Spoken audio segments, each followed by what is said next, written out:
Hi, everybody. Welcome back to the AOGP podcast. This viewpoint will be from an independent Scientologist viewpoint. If you don't know what an independent Scientologist is, we are a Protestant Scientologist, basically. We protest the church and its changes to the tech, as well as the way that it treats its people and the people in the infamous organization known as the Sea Org. So, with further ado, I'm here with Eddie Cairo. I'm Jonathan Burke. Eddie, how are you doing? I'm doing quite well. How are you doing? I'm doing great. But let's get the show rolling. Let's do it. All right. So first off, what strange bedfellows this makes? You know, I'm not even sure where to start with this. Part of me wants to dive headfirst into I don't know how to put it, the bizarre cosmology that is going to cause a major clash down the road. Mm-hmm. But I think a little background is important as to why we're talking about this first. Okay, well, last week we did part 1 of the Scientology roots, which we'll be getting to part 3 sometime either later this week or next week. So we've got a little bit of understanding of where Scientology came from as far as the more unusual parts of it, not the Eastern philosophy or the actual psychiatric type backgrounds.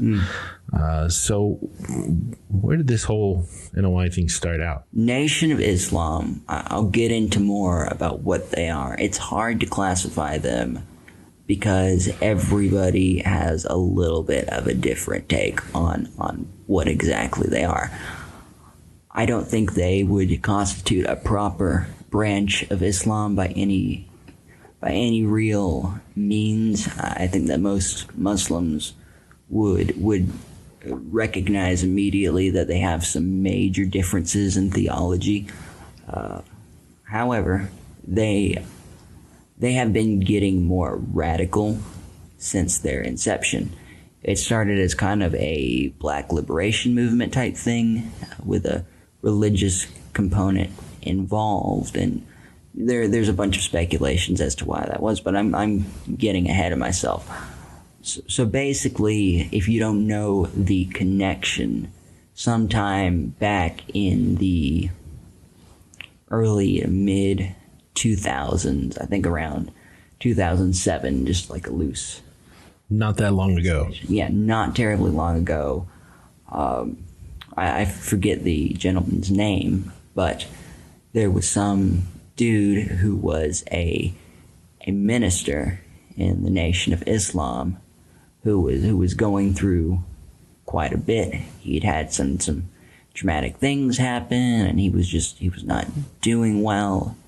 And he called a friend of his, and this guy was a Baptist, like an actual Baptist minister.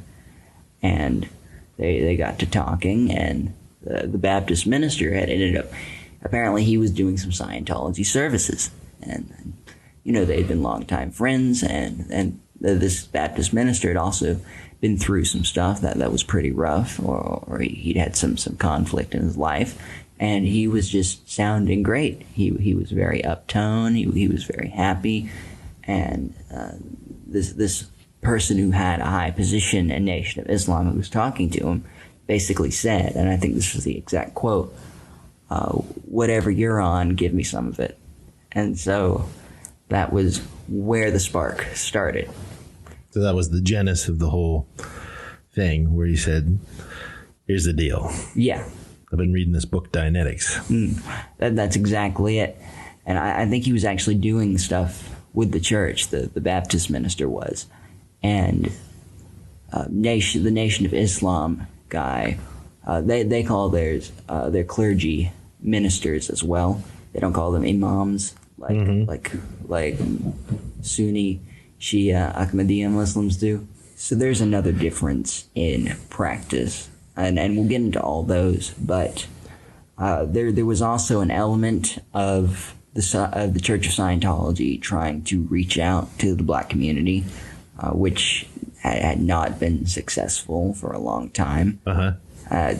Anyone can pretty well observe that, say for a couple of celebrities, Scientology is pretty white, just as a rule.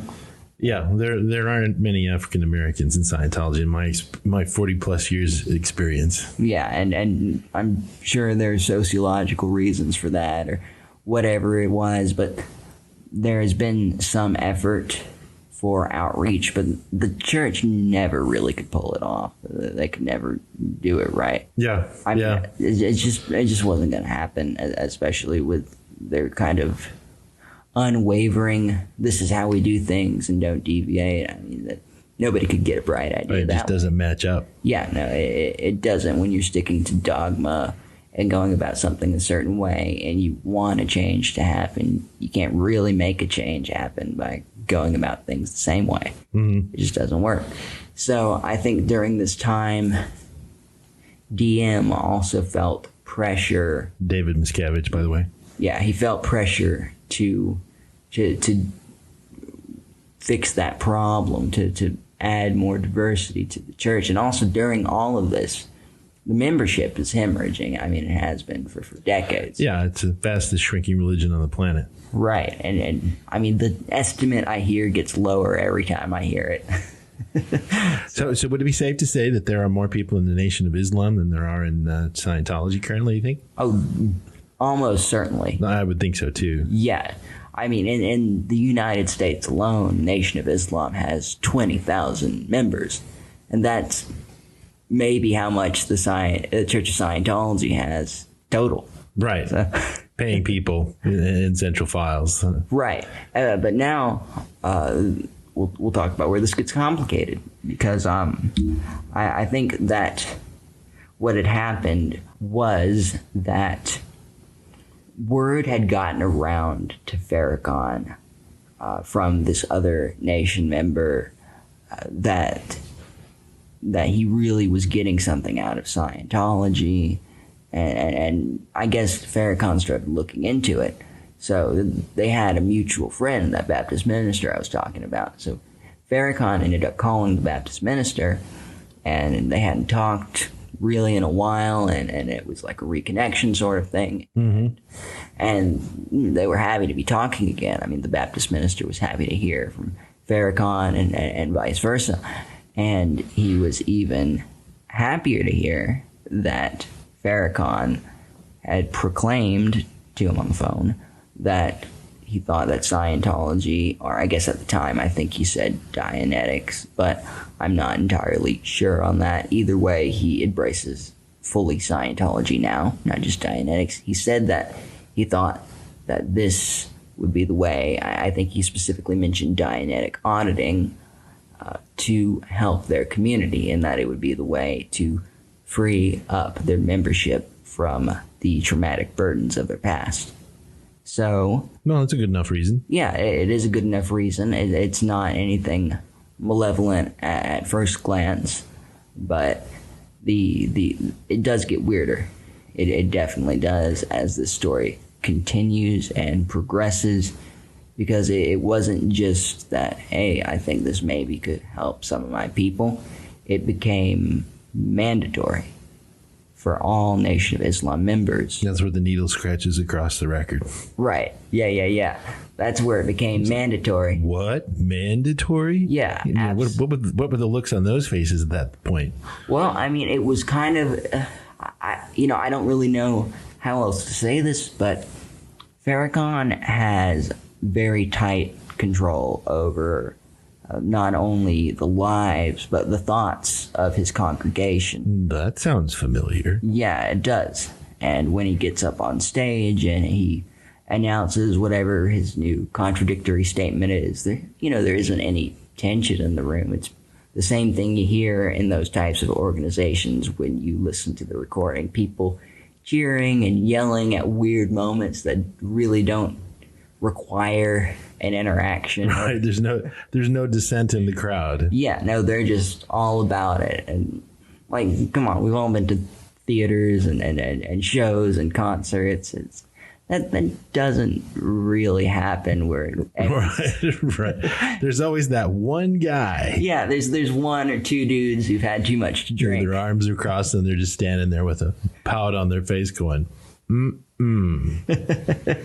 Well, right. Well, what I'm saying is that even at the most hyped of concerts, this isn't the kind of reaction you get where every 3 words it's like, yeah, hell yeah, yes. It's this hype and coming from nowhere. Really, it didn't need that. They're saying something completely innocuous usually. And well, the video I'm referring to specifically with Farrakhan is the one where he announces to his congregation that he has found a tool that he wants to use and that he is recommending, he thinks can help people. He thinks it can help black people specifically, and more specifically people within his congregation. And he talks about the trauma that many of them have from their childhoods and betrayal and abuse and that sort of thing. And he goes off into this whole thing about Dianetics.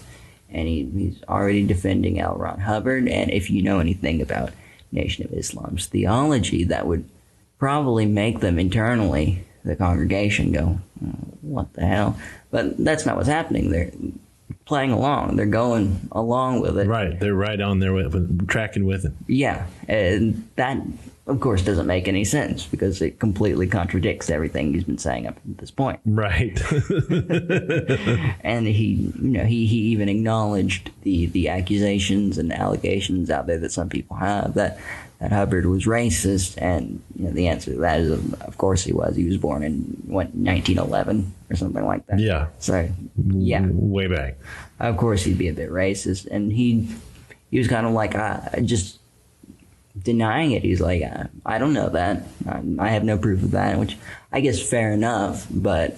Right. Well, to be fair, I've never, in all the lectures that I've listened to, I've never heard one racist thing. Right. Ever myself. Oh no, neither have I. But what I'm saying is that, again, with the background of the rhetoric you hear from especially the modern Nation of Islam, right, this would not play well. That sort of statement would not fly with anyone else other than Farrakhan saying it. But because he's top of the food chain, he gets to say it. Yeah, nobody's going to dissent. No, nobody can. That's not how it is structured. There's no checks and balances. It's designed that way. Right. Well, let's take a listen to this introduction for a moment and get a feel for the flavor of what he was saying to the people at the time. Yeah, don't take my word for it. Here we go. Some of you, my critics, when I saw something of value in Dianetics, look at that Farrakhan. He sold out. See, I can prove that I didn't get a dime from Dianetics or Scientology. We spend a lot of money buying the books on Dianetics. I saw something of value. I thought we could use it. What did you see of value? Let me tell you what I saw. How many women? No, I don't want you to tell them. How many women in this audience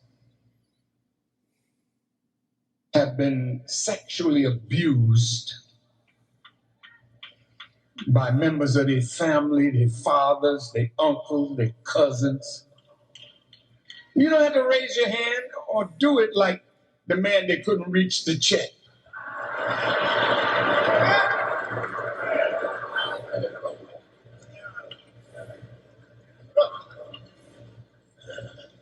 You don't get over sexual abuse easily.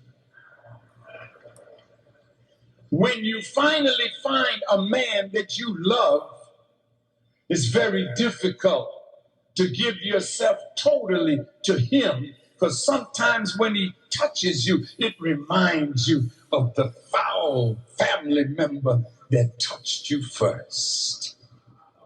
Talk to me. Young boys raped by their own fathers. We've become dogs. You don't get over that. You're a man. So when you've been punked, You try to overcompensate. Don't nobody say nothing to me. You ready to fight at the drop of a hat to prove manhood because you feel bad that somebody took advantage of you. That means you got to be healed. White man, Dianetics was something that allowed you to confront the things that make you other than yourself to help you move on with your life. All right, what do you think of that? Well, I don't really know how to address all of the questions I have about that. It's just it's a hard left turn. It really is. Right, boys and girls, we have gone down the rabbit hole. Yeah, it's like this is where the marriage between two strikingly different organizations, but yet very similar at the same time. Right, and that's the weird part, is that they have so many things, just countless things that clash, but then they have this structural similarity, which makes this whole thing kind of malevolent. Mm-hmm. So let's take a look back. Let's go back into the Wayback Machine for a minute and take a couple minutes. How did this whole thing get started exactly?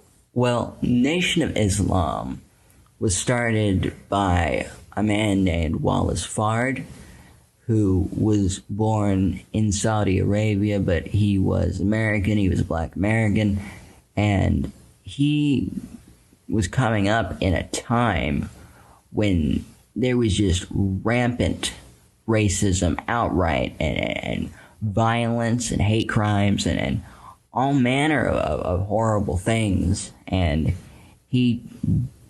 I think he genuinely thought that Islam would be the path to freedom and salvation for a lot of people who were still feeling the effects and repercussions of slavery and who were living in active white supremacy.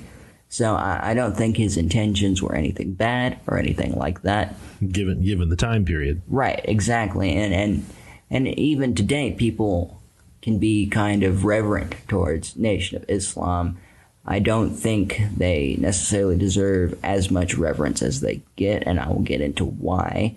But it is important to note that these are two separate organizations. The original Nation of Islam is different from the current Nation of Islam. So is it new owners? Yeah, this was founded just after a lull, after the Nation of Islam had disappeared. It had been disbanded by its own leader, the person who took over after the death of Elijah Muhammad, which was Elijah Muhammad's son. But we'll talk more about that. NOI was founded in the 1930s. So in addition to being a horribly racist and oppressive time period, this is during the Great Depression, and this is just after they'd already been through so many things, the people living at that time. They'd been through World War I, and of course this was during the Great Depression. They'd been through the Spanish flu, and they'd been through Prohibition, which also had a lasting effect, and it really sealed organized crime as a staple in American culture and our economy and that sort of thing. So there were a bunch of different things happening at the time. There were a lot of changes taking place politically, and the people who were feeling like they were being left out of the conversation were often black folk. And for good reason, too. I mean, the KKK during this time, I think, had hundreds of thousands of members, if not millions. And I think maybe they might have had 2 million at their height, but that might be a high estimate. But they definitely had at least 200,000 highly devoted members. And that's a significant number. Right. Modern day, it's what? It's something fringe now. It's not even, it's like... You don't want it on your resume. No, you don't. And I think it's less than the church, even the amount of KKK members there are out there. So that is good, but that also doesn't account for sympathizers and people who just like won't show their quote true colors and speak hate on the internet and that sort of thing. It doesn't account for that. But things were different at the time. There was constant terrorism towards daily. Yeah, towards black families from white terrorists and onto their churches and their schools and for no reason, just for fun sometimes. Right. And economic slavery was alive and well at the same time, too, especially in the Deep South. Yeah, it was. It was just a really, really terrible time period. It was something that you wouldn't want to experience, and people felt like nobody was hearing them. So there was something necessary to have some representation, in other words, at this time. Yeah, people wanted to have a sense of community that they could be fully immersed in and not be second-class citizens. And so what Wallace Fard was selling was very appealing. Right. And at the time that Wallace Fard ran it, there were like several hundred members, but it wasn't huge. It wasn't the gigantic organization we know it as today, or that we knew it as back when Malcolm X was involved. This was a small organization, and it was a splinter group from the Moorish Science Temple, which was another black Muslim, capital B, capital M, sect that had relative popularity in the early 20th century, and I think a little bit at the turn of the century. And that comes from some Ahmadiyya Muslims. It's very derivative in and of itself. It has a whole history too, going way back. But the thing to emphasize about it is its original scripture that it uses has the word Quran in it, but it has less in common with the actual de facto Quran than you'd like to think, or that many people would imagine hearing the name. So sort of a jumping off point, in other words? Yeah, it was kind of somebody's relative knowledge of Islam, and they cherry-picked a lot of things and added a lot of stuff. So it was kind of its own thing. I mean, like that, and you'll see that in the Nation of Islam's theology. Yeah, as it progresses closer to present time. Yeah, that there's a lot of that where people just kind of guess about what was included in the original Quran, and they do their best with fill the blank here. Yeah, making a coherent picture out of it, and there's a lot of extra stuff added. So this is an interesting dichotomy with Scientology. Keeping Scientology working, and it's very, this is what it says, this is how you do it. You do this, you get these results, and so on. There are a lot of detractors from that reference, but honestly, you do it the right way, you get what he says you'll get. And right. It goes the way he says it'll go. This is completely different then, is what you're telling me. Yeah, this is not orthodox Islam by any stretch of the imagination. I would say that most Muslims do not consider Nation of Islam to be Islam at all. And that's being charitable, because Ahmadiyya Islam has a lot more in common with Islam as we know it than Nation of Islam does, and they get persecuted a lot. I mean, there are 20 million Ahmadiyya practitioners out there, and they are victims of violence and persecution everywhere. By other Muslims. Yes, by Sunni and Shia. Right. They're the outcast of the outcast. Right. And so something else was derived from that, and the Moorish Science Temple was derived from that, and Nation of Islam was derived from that. So it is a whole series of steps removed from Islam proper. So it'd be safe to say that as time has gone on, the original intent with the Nation of Islam has slowly eroded and slowly eroded. It's the, you tell Bob to tell Sue to tell Bill to tell Jane. And by the time it gets to Jane, it's the telephone game. It's something completely different. Is that the way that it was intended to occur, or is it just because it was rebooted?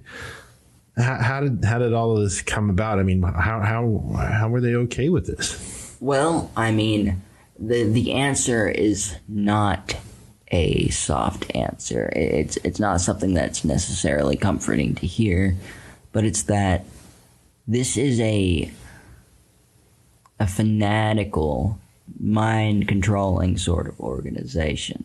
This is a high control group. This is not a good thing. I mean, they had good intentions originally, but there was no questioning allowed at all. And whatever the current leader said, you did. Even if he was bringing things completely astray, you followed him. Right. Which again, we're independent Scientologists. We're not just a straight corporate church of Scientologists. Mm-hmm.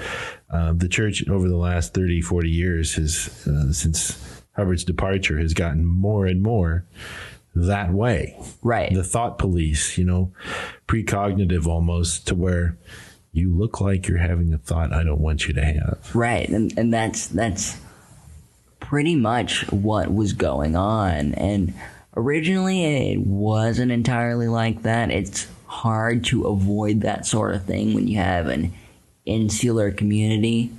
But I think the first incarnation of Nation of Islam was pretty benign. Fard didn't know as much about Islam as the people who took over later did. And the people who took over later, they just had a great deal of original creation added into it, and we'll talk about that too. But I guess what I'm trying to impress is that Fard didn't really run the show for very long in the grand scheme of things. And when was this roughly? When he died? Yeah. I believe that was in the 40s at some point. I could be wrong in that, so I'll check at some point, but I know that he ran it initially and he got it started, but it didn't really go anywhere when he was running it. Mm-hmm. And by the late 40s, early 50s, a man named Elijah Muhammad was running the show, and he had been a close confidant of Fard, and he was like his right-hand man, and he had been a dedicated member of the organization. Right. And he was fundamental in it getting the progress that it did under Fard's leadership. But things started to change. Yeah, but things started to change. And they actually changed for the better in a lot of ways if you're putting yourself in the position of somebody in any part of that organization at the time. I mean, I guess the year is 1956, and we have to talk about Malcolm X. Of course we do. Malcolm X was let out of prison. He had a very rough life. I mean, his father had been killed by KKK members in a hate crime. He'd been murdered, and his mother had a complete mental breakdown from that. She had no support, and she could not handle that, and so she got institutionalized, and that led to Malcolm going in and out of various foster cares. And he was a brilliant child. He was gifted as hell, and he ended up being the only black kid in his grade, in 8th grade, and he told his teacher that he wanted to be a lawyer, and he definitely had the intellect for it, but the teacher told him that no white person would ever hire him as their lawyer, and since he was handy as well, he should just become a carpenter because that's a job that a racial slur should have. Well, there's some impetus right there. Right. Well, that's where something kind of died within him, and it's easy to kind of discount that and say, well, that's just one thing. And well, think about what his life has been up to that point, yeah, and what everyone else around him is saying. And when you get shot down by someone you look up to like that and just disparaged, it can be kind of like, well, fine, screw this. Mm-hmm. And that's what he thought. He started getting into petty crime and messing with drugs and that sort of thing. And he went to prison right before his 21st birthday. And he heard about Islam the way a lot of converts hear about Islam, that is, while they are locked up. Shortly after getting locked up, he heard about it and he was interested, and somebody started telling him about Elijah Muhammad's writings and his teachings and was giving them to him, and he was studying, and he was fully on board. He was all in by the time he got out of prison. So he went and he found Elijah Muhammad, and he said, this is what I want to do. I'm a big fan. Let's go. And Elijah Muhammad appreciated his dedication and his fervor and his enthusiasm, mm-hmm. and he took him on as an apprentice. Sort of a can-do man. Right. He was made his right-hand man very quickly after that, because Malcolm X had this natural brilliance about him. He was just this naturally gifted public speaker, and he could argue and debate till the cows came home, and he was an advocate, and he was full of fire that nobody had ever seen quite like that at the time. There was nobody else like that making the kind of rounds that he was. He was attracting attention, and he knew how to work press. Mm-hmm. He was just very good at achieving what he intended. And you would have thought this would have been a good thing for Nation of Islam. And it was at first, because he was responsible for bringing their numbers up in just a few years from a few hundred to 25,000. And so that's no That's an incredible feat. leap. Yeah, I know. And meanwhile, it is related. He got a lot of converts and interested parties just by his public speaking. But it got to the point that the mosques were playing his speeches on loudspeakers to attract recruits. And he was a great recruiter. He was the best they'd ever had. Mm-hmm. And so he brought them into the forefront. And he was responsible for branding this type of religious black liberation that wasn't seeking approval from white society, that felt like a wave of relief to people who felt like they had to run uphill just to get a tiny amount of respect. Right. So this is another interesting parallel with these speeches, or you might want to go as far as to call them lectures, mm-hmm. being played in the mosque or the organization, very similar to what we do, or we did in the church. They would have a lecture play, and you'd listen to LRH Ron Hubbard mm-hmm. Lecture people about things to get people interested into doing services. Right, and it's a lot like that, because that is a quality you have to have if you're going to do that type of thing. If you're going to get on stage and try to attract people to what you're saying, you better be good at what you're saying. Mm-hmm. And like L. Ron Hubbard, Malcolm X was phenomenal at drawing a crowd. Right, he was a good orator. Yes, he was. He was just so naturally talented. And meanwhile, this was presenting a problem not only for the FBI, but for Nation of Islam as well, because it was becoming clear that he was the main figure de facto in mm-hmm. Nation of Islam, even though Elijah Muhammad was the head honcho, he was the main man. He wasn't a widely known figure, and he couldn't speak as well publicly to a wide audience as Malcolm X could. And I think initially Elijah Muhammad didn't see it as a problem. They were having this very close father-son relationship to the point where Elijah Muhammad was paying for his wife's nursing school and was allowing him to drive his car and was giving him money. And nobody else in the Nation of Islam was being treated like that. It was just him. So the prodigal son. Yeah. And so there was already resentment growing. I mean, not even Elijah Muhammad's own children were treated that well. So there was already this, well, he thinks he's better than us kind of thing going on. Like, who is this guy? He's this unattainable standard, basically. And eventually that got to Elijah Muhammad, too, when he recognized that he was outshining him and that he could take a lot of his congregation with him if he wanted to. And so there was this suspicion and hostility arising that he never really copped to.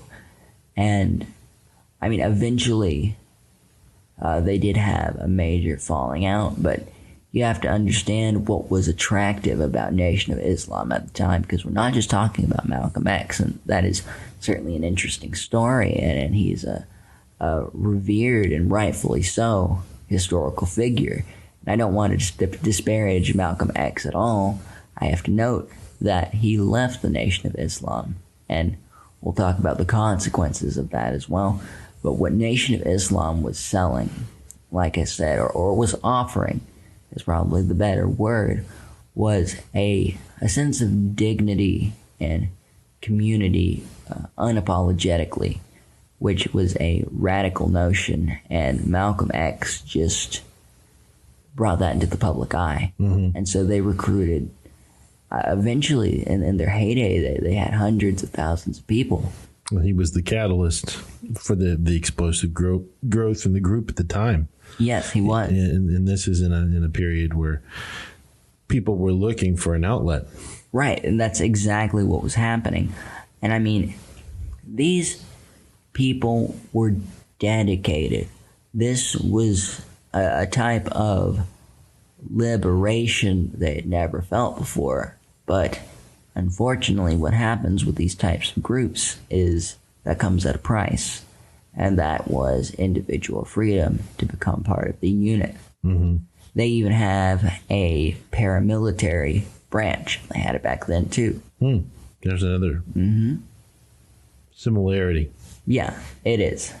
It was called Fruit of Islam. They would do training, like physical fight training. They would do push-ups. They would like run the same way that basic training does in the army. They would do that same type of stuff, and they would line up, and they would wear matching uniforms. And, you know, part of what uniforms do is they take away individual identity and responsibility to be part of a group. And that can lead people to act in ways they wouldn't otherwise. And Cassius Clay, Muhammad Ali, was a member of the FOI. The FOI? Yeah. The Fruit of Islam? Yeah, I think he was. I didn't get as much into Muhammad Ali during this time, but he definitely was a member. And Muhammad Ali was also responsible for making it public. Yeah, so, bringing it into the public eye. Yeah, and so this is another weird similarity. Pop culture. Yeah, the use of celebrities in pop culture to advertise, basically. Another parallel. And they're all over the place, these parallels. I mean... Are you keeping track, folks? Boys and girls? All these parallels? They'll all tie together here in a little bit. Yeah, they will. And I want to... Bear with us. Yeah, please do. But I want to, again, make it clear. There's no problem with Islam here, and there's no problem with black liberation or black people. There's no problem with Malcolm X or Muhammad Ali, or even Wallace Fard. But there's a problem with how they treat their own members, which is, again, our objections to the church as well. Right. There's another similarity or parallel. Right. And the NOI was becoming more and more of a complete and total dictatorship as the years went by and the decades went by. And now it's worse than it's ever been. And that's always been the way under Farrakhan. He was just the most extremist of the extremes. Now, when did he start steering the ship? Well, that was after the original Nation of Islam had disbanded. And so that was in the 1980s. That, again, that's another similarity. Farrakhan took over. And I know that... you almost go, I can't make this up. I know. It's amazing, really, how similar this type of thing can be. And Farrakhan has this way of speaking that is really talented as well, but it's not in a good way. It's in this sort of sinister way. Like, you can tell he's got some bad intentions going on. He's got this kind of malevolent smile and this dishonesty in his voice when he talks. It sounds like he's talking down to his own people. Yeah. He's not hyping them up. Yeah. He's not hyping them up and speaking to them as equals like Elijah Muhammad, especially Malcolm X, would have done. He's talking down like they're children. Right, similar to Miscavige. And it was the blind leading the blind. Yeah, exactly. You're the one leading everybody, dumbass. Yeah, and that's sort of, it's weird that popped up in Nation of Islam in that clip too, when he talks about how things haven't been going too well for them. It's like, well, who's responsible for that? Right. It's sort of in the third person, Right. It's like, if your organization's not doing well under your leadership, I've got bad news for you. But, yeah. Yeah, right. Look in the mirror. Right. And that's just another thing. And this is one of probably dozens of similarities that you'll see.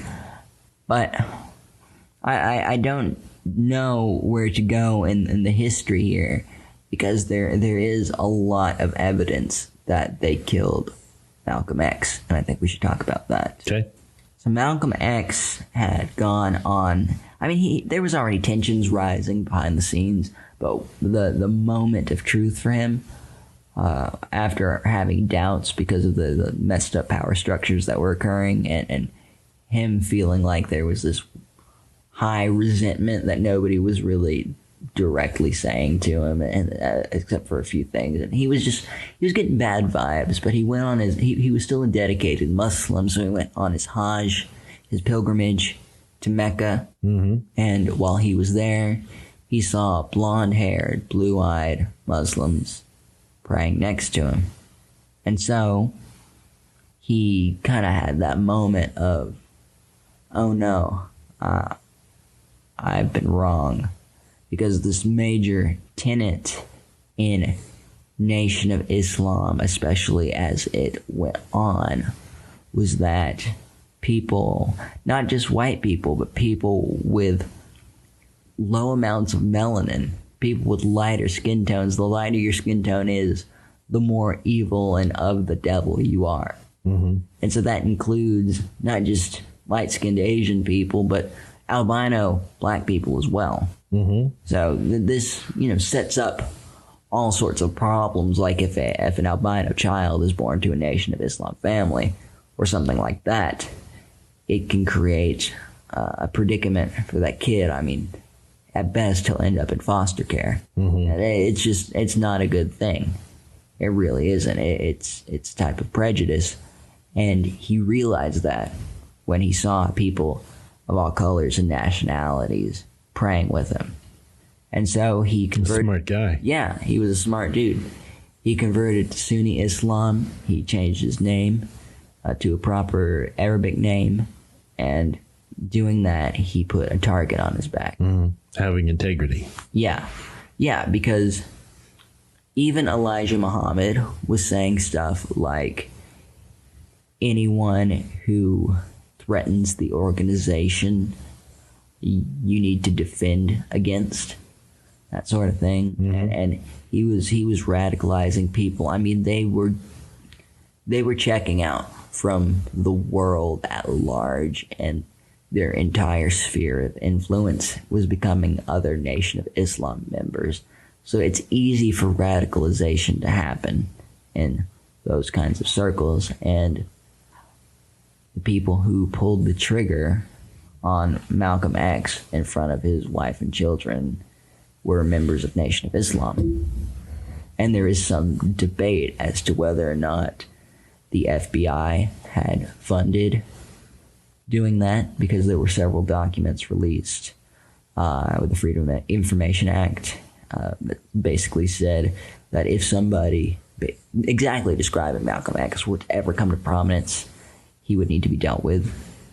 So that's all out there, and that is a conversation people have, and I think there is some honest truth to those concerns, but the fact remains that Nation of Islam were the ones who murdered Malcolm X. So this is another really terrible similarity. Yeah, given what happened to Hubbard. Right, given what happened to Hubbard, given what happened to Flo Barnett. This is just something that you see. Right. Several people. Lots of people, or someone ending up dead for practicing Scientology outside the church, or for doing something they don't like, becoming the victim of their harassment or violence. There have been lots of people who've been on the other side of that. Now, let's back up for a minute for our listeners. Flo Barnett was Shelley Miscavige's mother, and she had left the church, and she was going to what would have been exclusively at the time self-identified as a free zone group. And free zone, if you don't know, is a synonym in some cases for independent Scientology. Some people take exception with it, some people prefer it. It's a whole thing, but either way, most of the time they are used interchangeably. The judgment they would have is that it was a squirrel group. And since Shelley Miscavige was a prominent executive at the time, this was before she had disappeared. She had to die. Yeah, she had to go. And she was found with a rifle wound in her forehead, and it was ruled a suicide. You can't make this shit up, you know what I mean? Right. It's terrible. It honestly is, that they're able to not only get away with that, but sway the investigation. And money talks. Yeah, money talks, and so do threats. And you combine those two, it's a recipe to get what you want. And that's the crazy nature of this thing, is that it's run like the frickin' mafia. Right. Well, and the similarity with Hubbard was he had a subpoena on his head, and they couldn't have him testifying if he got caught and served. Right. So they just stopped giving him his medication for his intestinal problems, and he died in excruciating pain in the back of his Bluebird Winnebago. Well, that's awful. I mean, I don't know how you can even justify that sort of thing, but it goes again to this protect the organization at all costs. Right. Well, you can't keep the organization going if it suffers, a horrible head injury. It has to keep on going. Right. And I know that the church already was dealing with a couple different existential circumstances happening. And so was Nation of Islam and all this. Right. Malcolm X, it was a similar thing because he was the catalyst. Yeah, he was. And so him denouncing them was seen as a major betrayal, and he was a heretic because they didn't see any Islam as good enough. It was only their particular brand with all of this extra stuff, and Elijah, Muhammad, and Wallace Fard being literal divine figures and all this stuff. They basically thought you were literally going against God himself if you are disparaging the organization.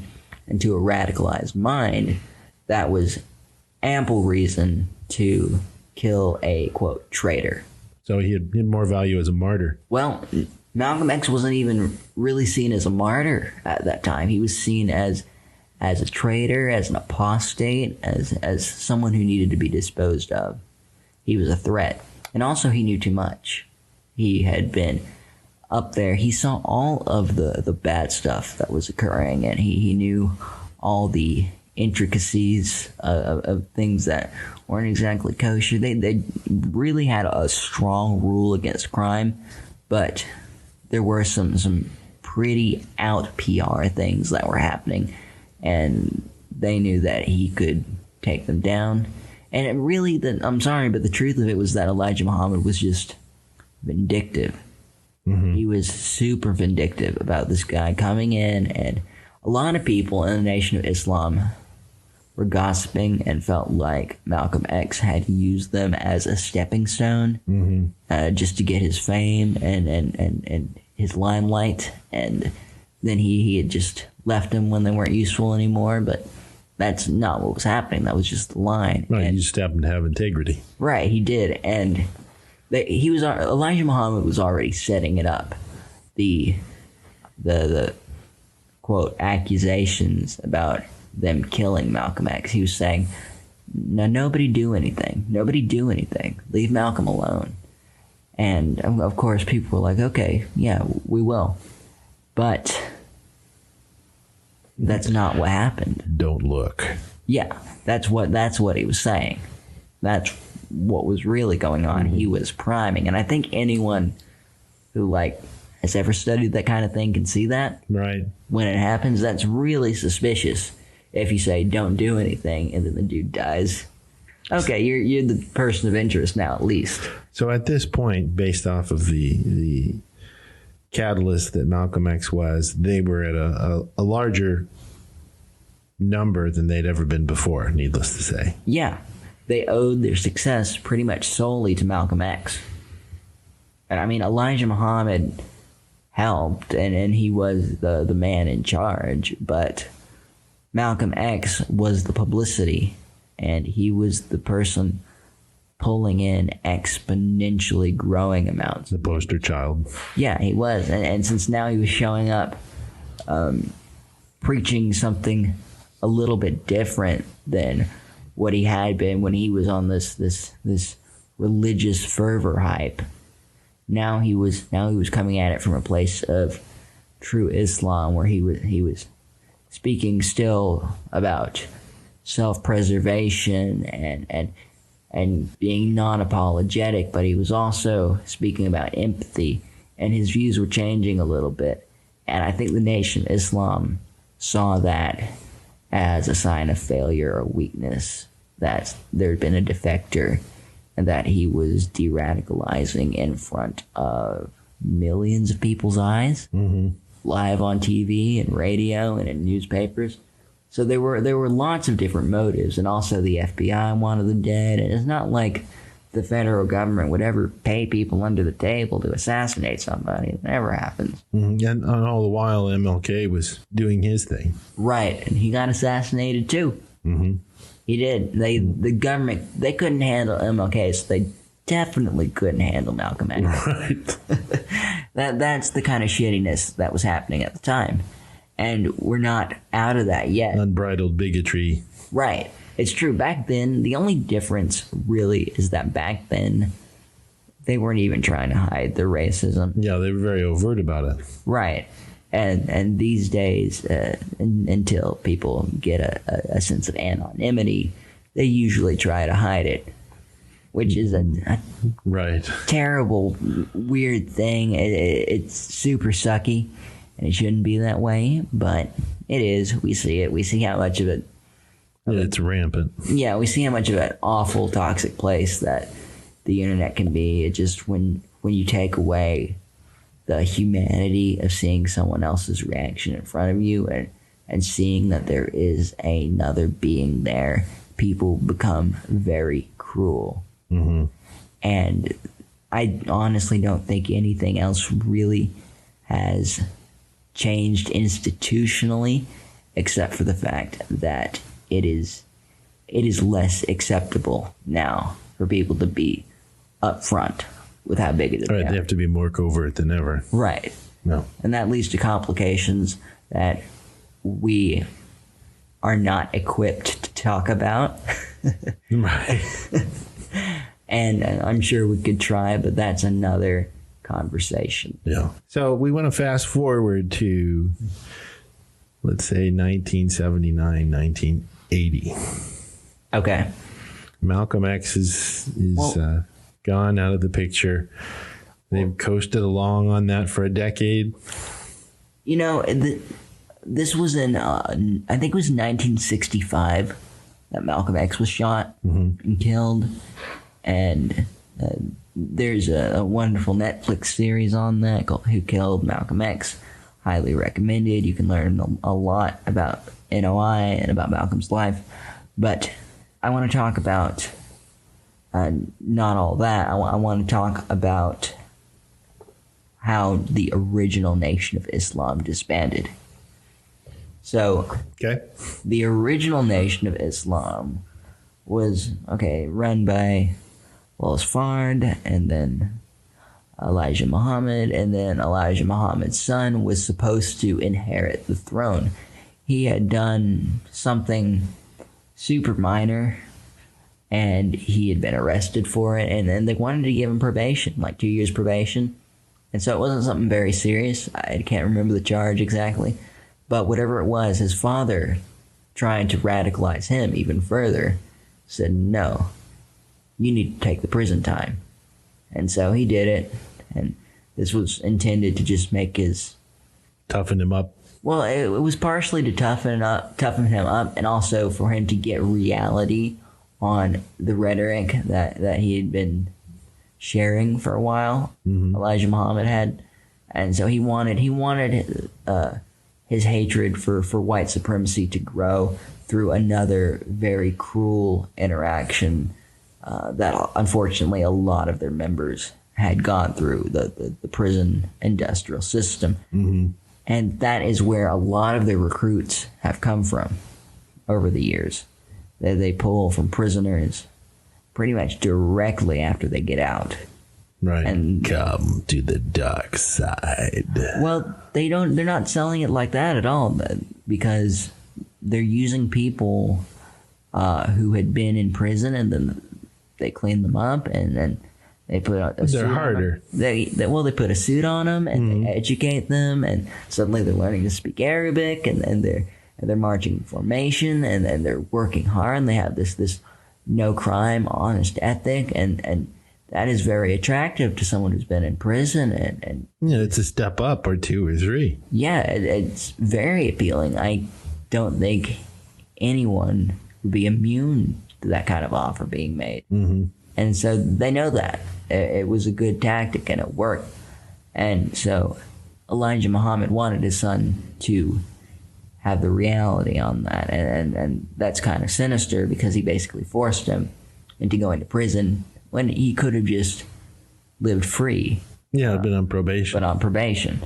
And so he didn't do that. He went to prison. And while he was in prison, Elijah Muhammad's son decided to read the Quran. The original Quran. The actual Quran that actual Muslims read. And he realized that they had been fucking up. Right. Wait a minute. Yeah. What's this? It hit him like a ton of bricks. And Dear Dad. well, I think he did write to him a few times going, what the fuck? Right. And the answer was basically like, I'll tell you about it when you get out. And I think pretty much coinciding right around the time he got out, he died. I think he died right before he got released from prison. And some secretary type person was running the show at the time, and that guy gave it over to Muhammad Jr. when it was his time, when he'd become free. And so he basically announced in front of all of his people that we have been wrong. There does not need to be this racial barrier in Islam. Islam should be for everybody. We also have been doing it wrong for all of these theological reasons. Let me introduce to you the pillars of Islam. Let me introduce to you the fact that Muhammad was not the Messiah. But he's just the the prophet. right? Yeah, and all of these different things. And he made it proper Islam. He oversaw the greatest conversion to Islam in United States history. They all became Sunni, like Malcolm X. Prior to Malcolm X. Well, no, like Malcolm X. This was afterwards. Oh, this was afterwards. Okay. Yeah, Malcolm X had been dead for a long time at this Wow. point. So there was some progression, some forward positive change after that. Yeah, there was. And most people went along with it, but far from all. There was still a great deal of resentment happening from holdouts at the time who had parted ways, and some of them ended up in other black Muslim sects like the Nuwaubian Nation. They're the most infamous ones. They had that FBI raid and that freaking Egyptian theme park nightclub in Edenton, Georgia, and Dwight York, that terrible person who ran that show. But he was part of that circle of beliefs too. So some of them went to that.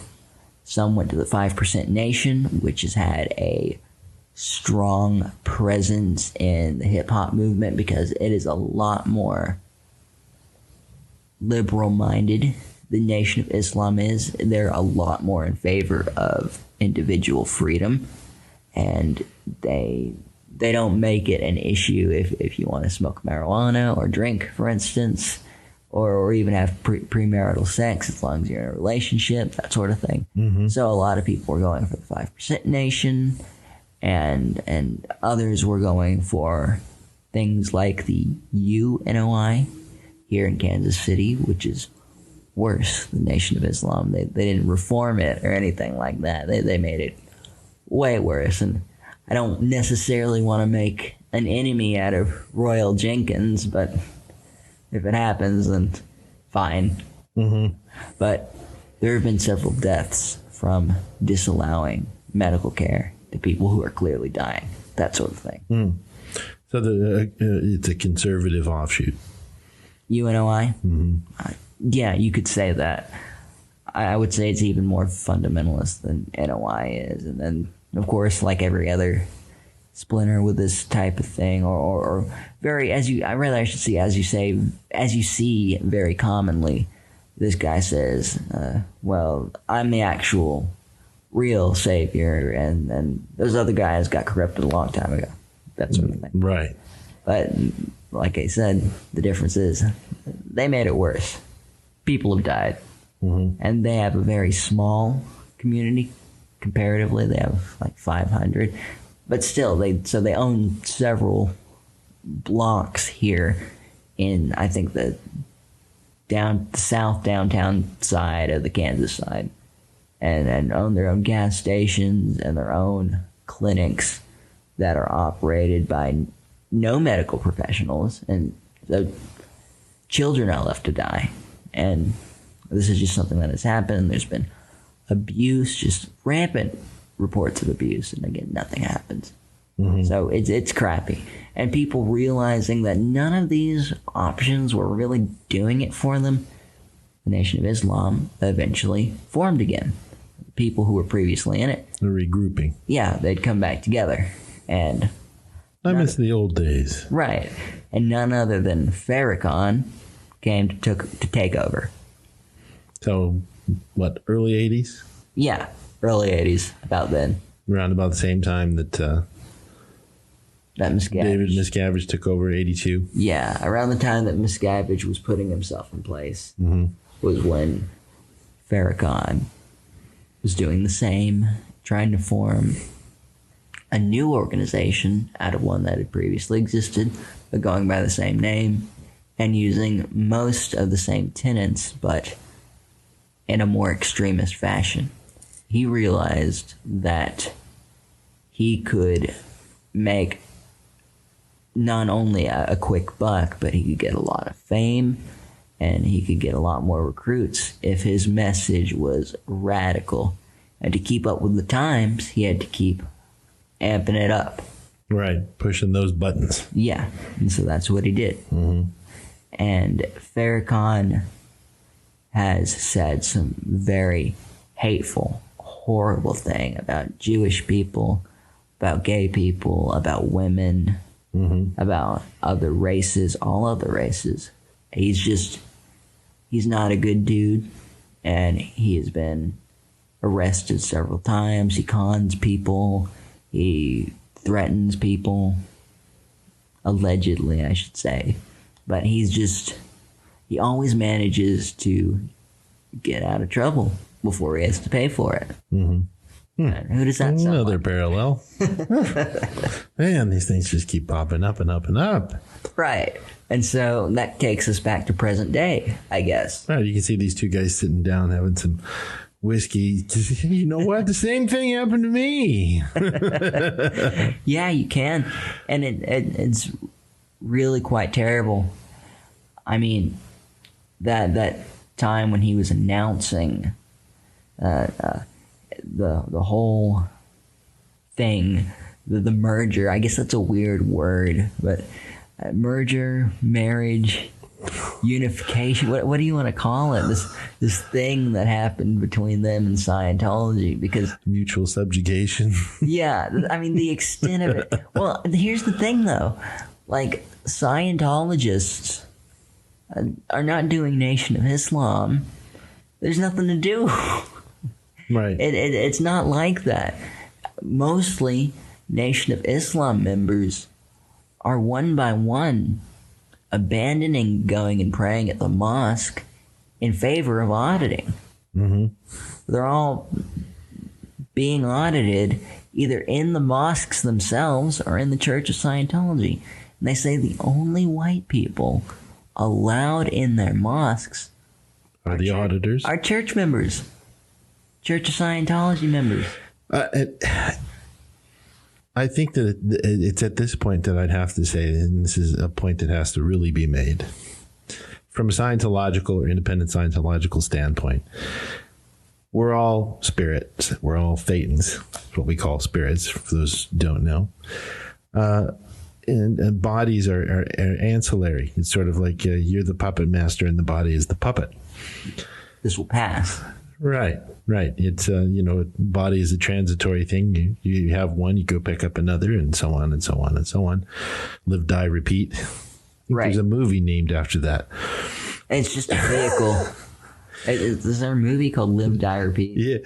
Yeah. That's a Tom Cruise movie. Oh, no. You're joking. Really? I kid you not. Yeah. Okay. Yeah. I didn't know that. You learn something new every day. But yeah, the thing about bodies is that they're just vehicles. And after they stop working, you pick up a new one. So how I guess what I'm trying to say is, how do these people, how do you, what's your countenance for something like that when you go in session as one is wont to do, and you go, oh wait, I'm not my body? Well, with everything else I've observed in Nation of Islam members from their posts online, as well as the Scientologists out there who have some prejudices in the race, sex, religion, sexuality, gender, whatever department, there is an impressive amount of cognitive dissonance that I don't envy at all. Yeah, that's got to be terribly uncomfortable. Yeah, and that's what I was driving at with the last thing, is that you'll see in these posts that they're saying kind of the right things, but they're making leaps trying to make these two theologies work together. Yeah, and they're so similar, but yet they're so different. Right. The theologies themselves are mostly pretty different, and they can see this. But I saw one woman saying that she thought that something that Elijah Muhammad had said to do had been a drill, and they're starting to think in Scientology's terms. Mm-hmm. It's not really mutual. Mm-hmm. It really isn't, because by the very nature of it, and most Church of Scientology members being white or being non-black, they can't be Nation of Islam members. So Right. Well, I mean, then this is where we have to point out that at some point it was added to the religion that the white race was created in the lab. right. Yeah, we'll talk about that. You want to talk about the crazy... Let's just bullet point it here so we can do a compare and contrast real quick. how do we compare and contrast? Hold on, I'll take a drink from my margarita now. All right. So, I don't even know where to start with some of this. It's highly esoteric. And most of it was added post 1960s. I mean, sometime, I think around the 1950s, I believe it was added by Elijah Muhammad. Mm-hmm. Not 100% sure of that, but that seems to be what the record shows. And so these are some of the things that his son took issue with. Oh, yeah. Yeah. And this is something that a lot of people take issue with. I met somebody. I had an Uber driver at one time. We had this long conversation about religion. He told me he grew up in Nation of Islam. And at the time, I was quite ignorant to these things. I did not know about the esoteric bits of the philosophy. I didn't know about it. And he said, well, there were things in the religion I didn't know about until I became a certain age, and then I decided I didn't agree with them. And I said, like what? And he said, well, like that white people were made in a lab. And I couldn't help but laugh. I said, what? You're joking, right? He's like, no, man, I'm not joking. And he had been physically abused for having a white girlfriend, and he was given an ultimatum, basically. And so he chose her over Nation of Islam. Mm-hmm. And that's something you'll see a lot, too, this high control thing. Mm-hmm.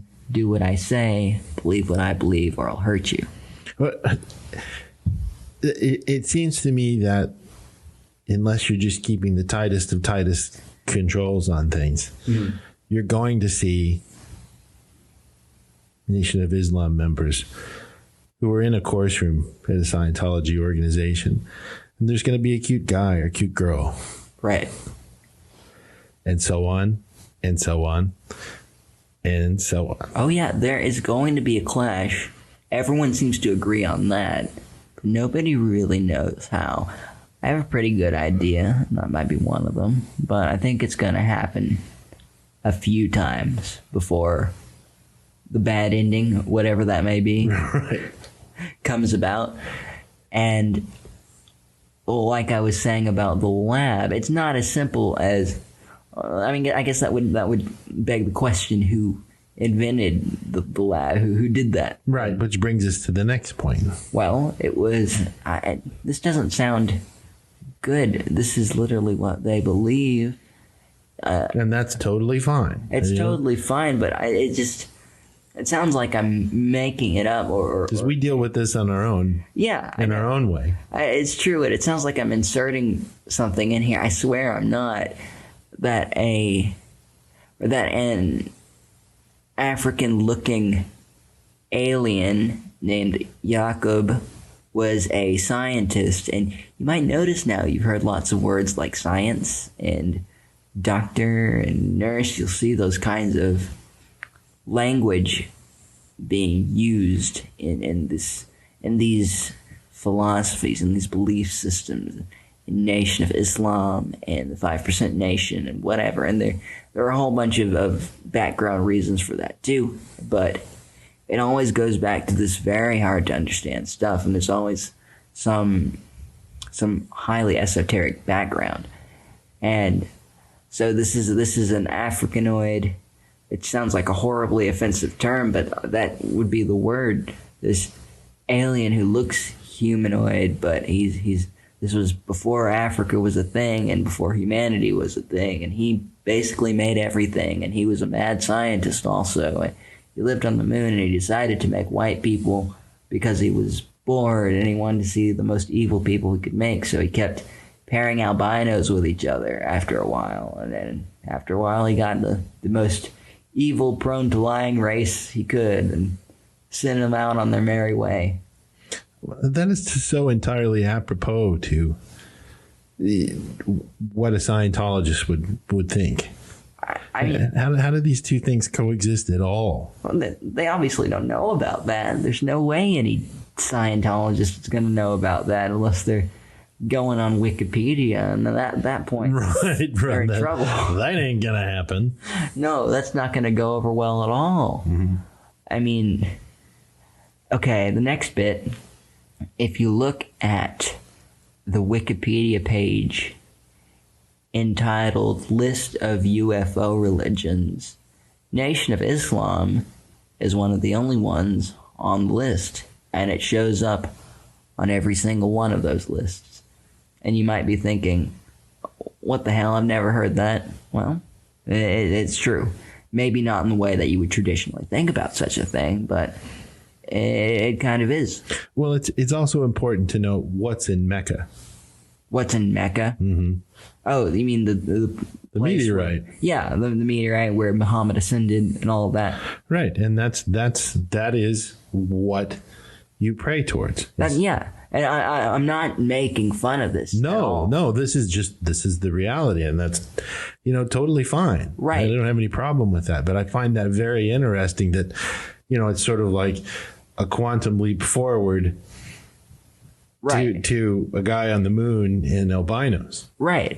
And what I'm about to mention really brings all this into play. And when you're talking about UFO religion, it's hard to differentiate between that and what would have been called in the old days chariot theology.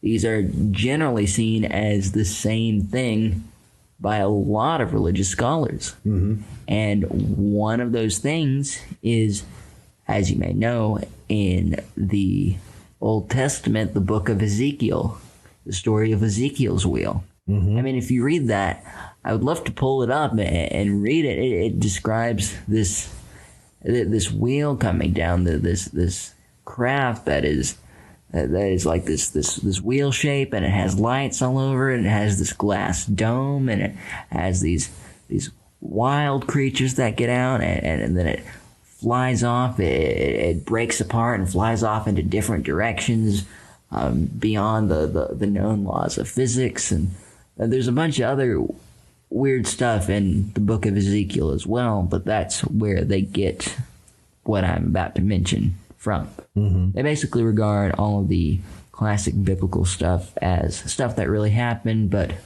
with ancient, possibly extraterrestrial scientists who were black and made the world as we know it, if not the universe as we know it, with their science.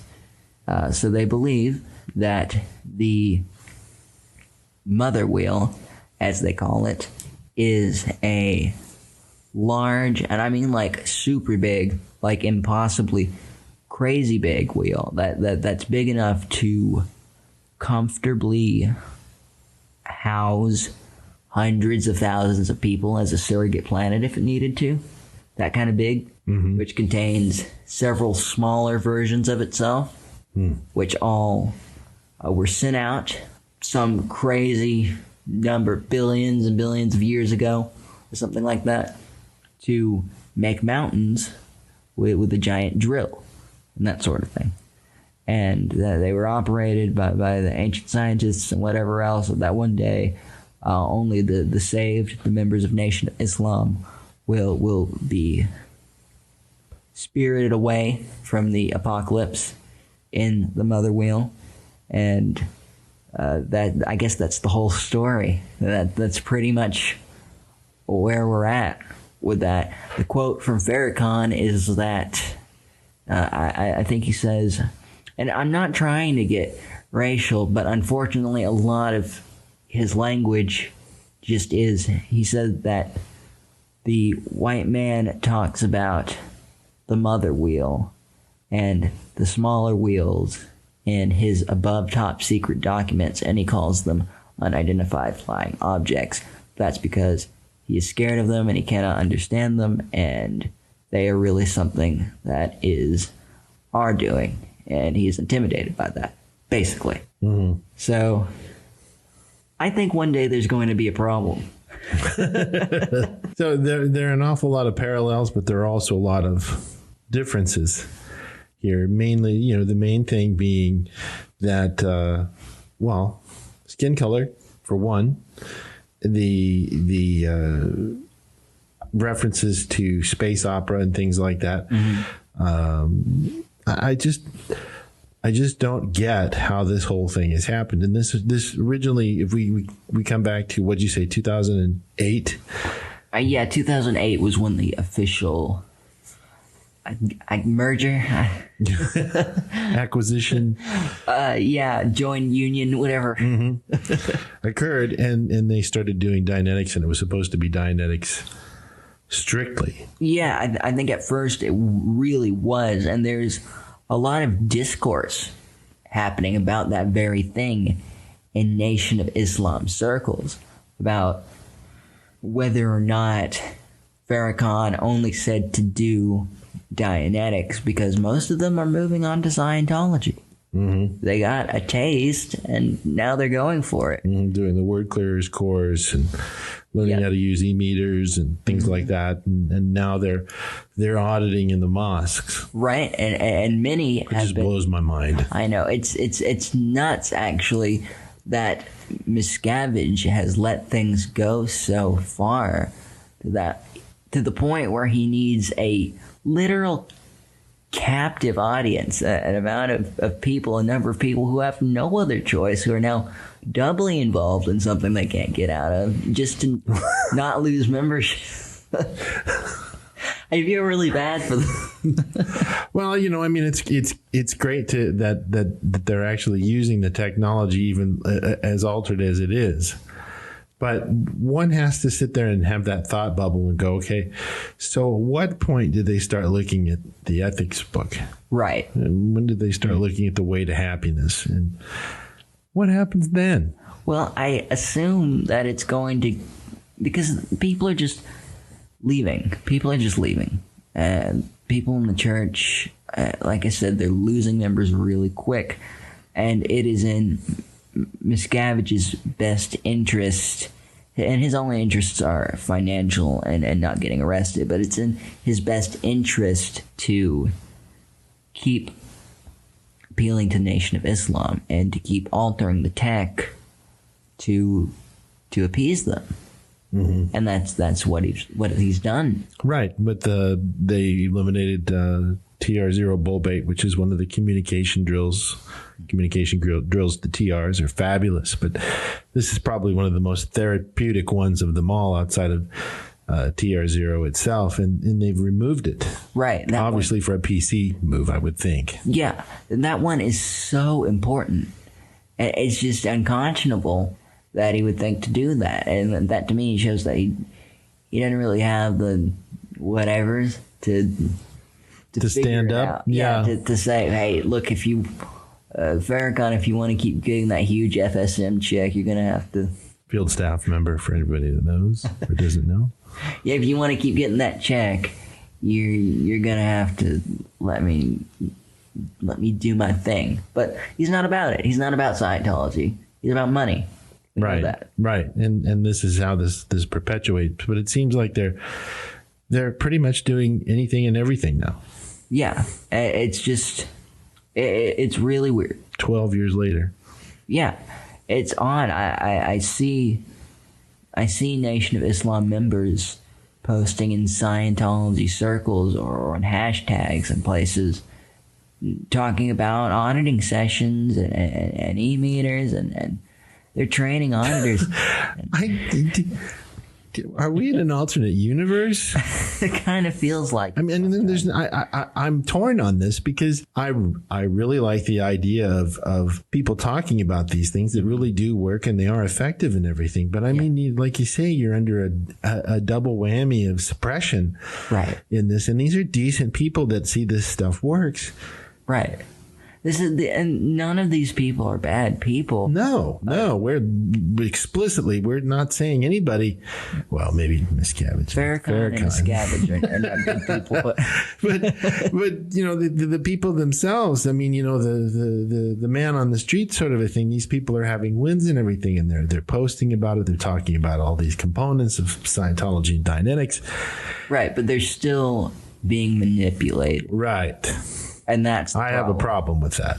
As do I. And I'm not making fun of all of that UFO religion stuff either. No, it's just there are so many parallels, like we've mentioned throughout the history of the NOI and you know, Scientology started out with this stuff and you know, the verifiability of this information for us is manifest. Okay. It isn't, for anybody that doesn't know, it isn't a UFO religion per se. It's just the fact that you've been around a mighty long time. Right. And you didn't start out here and you didn't crawl up out of the ocean. And your great-grandfather wasn't some sort of couple million year old animal or something, and it just got tired of swimming and said, well, I'm going to go up on that beach there. No, it didn't happen that way. This is a whole different thing, and it's provable using the e-meter that these things happened. And I mean, there's a lot of validity to it, and if any of this data with the NOI is verifiable, they'll find it out with an e-meter. Right, and I'm sure that would be the case. And the term UFO religion is very loose anyway, and I think if you were being strict about it, NOI wouldn't even really apply there. I think that's only in the most technical sense.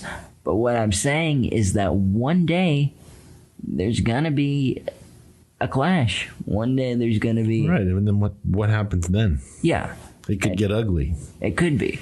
And who knows? What they're saying could very well be true. Stranger things have happened. None of that is the problem. I'm worried about the day when things might get ugly. That's the thing. Well, is there any possibility that making a lemonade out of lemons, that this could be the best thing that ever happened to Scientology? Can we go that far? I don't. Can we say that? Can we say that on a podcast? Well, I don't know. You know, it's really, it's kind of, I don't want to be sadistic or anything like that and say, you know, grab the popcorn, because there are real people. Yeah, their lives are at stake. Yeah, and we're not discounting that. If anything, we're saying, before this goes too far, any NOI members who want to ask us any questions, you can find our website at ao-gp.org and send us an email, and we'll talk to you about this, because real Scientology works even better. Right, and I don't think they know how bad the church is and all of the horrific things that are happening, not only in the Sea Org but everywhere else. Just it's throughout the entire thing. And Farrakhan is beginning to take on the valence of Miscavige. Right. That's happening. It seems to happen a lot. Yeah, it does. Marty Rathbun, maybe Tom Cruise. Right. Oh, they're blending into the same person physically. It's weird. Right. Right. And was it Marty told me that Miscavige, his idol is the fictional character from The Godfather, Don Corleone. Yeah. Marlon Brando's character. I can see that. It's a funny lineage. Well, it is. And the messed up thing about all of this is that there are going to be a lot more families torn apart. There are going to be a lot of collateral damage. Yeah, a lot more people who are going to have an aversion to all forms of Scientology, probably all forms of Islam. Right, which is a byproduct we don't want to see for anybody in any religion. Right, and unfortunately, that is just where this is going to go. as far as I can tell. Given the personalities involved. Yeah, and it's already happening. Every person has to do Dianetics in Nation of Islam and Scientology at this point. That Scientology has just taken Nation of Islam and made it a branch, essentially. If you go in any ideal org today that has an NOI mosque in the same city, the place is bound to be at least half filled with NOI members, and a lot of them are working staff, at least part-time. This is just, it's... How bizarre is that? It's the craziest thing. You wouldn't think this would happen. It's just, you can't write this. No. I mean, if anybody said this to me 20 years ago and said, hey, this is what's going to happen, yeah, I would have just said, you are completely out of your mind. I can't think, yeah, I agree. I can't think of any precedent historically for something like this. Two radically different groups that are now, in their current incarnations, just as terrible and abusive towards their own people and vindictive towards their critics. That they're gonna, with this polar opposite. Well, there's a huge polarization going on within it, and then there's the greater polarization beyond that. Right, and it's just it's a microcosm. It is. Is it art imitating life or life imitating art? I don't know. There are a lot of opportunities here, and I'm sure one day there's going to be a great book or movie or something on it. There has to be. Mm-hmm. Well, the parallels are uncanny. Yeah, they are, and I'm not laughing at these people. It really makes me worried because like I said, there's two layers now to this sort of trapped feeling, and that is not good. That takes self-determinism away from somebody. Right. When anybody loses, we don't want anybody to lose. And that's something Scientology has lost sight of, is you lose if you don't agree with me. And we're not saying that. We don't want to see anybody get hurt. We want to see people win and flourish and prosper. That was the original intent of Scientology, and we practice that in the independent field. Yeah, we do. And I really like being in the position of being able to both practice Scientology and criticize the church. That's something that I think is necessary to do in order to keep it alive. Mm-hmm. Otherwise, sure, you get what we have now. Mm-hmm. And I think that maybe the thesis statement is that Miscavige knows he can't recruit any new members from the general public. So instead, he had to go to an abusive sect and partner up in a monetary way. Right. I'm all in. Yeah, with the head guy. It was mutually beneficial for both of them. Mm-hmm.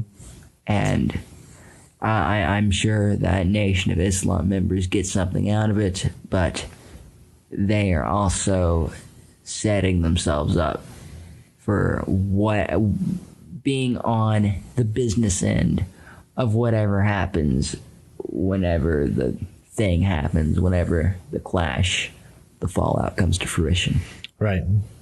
Well, just like us, they can continue on, and the material is out there and it's on the internet, and we can help them with it if they want any help with it, and we can let them know what it is that they're missing that's been taken out. I'm sure they don't know this. Mm-hmm. All the alterations and the deletions and making money the important thing. Right. That's not what Scientology is about. But, well, we only got a couple minutes left here, Eddie.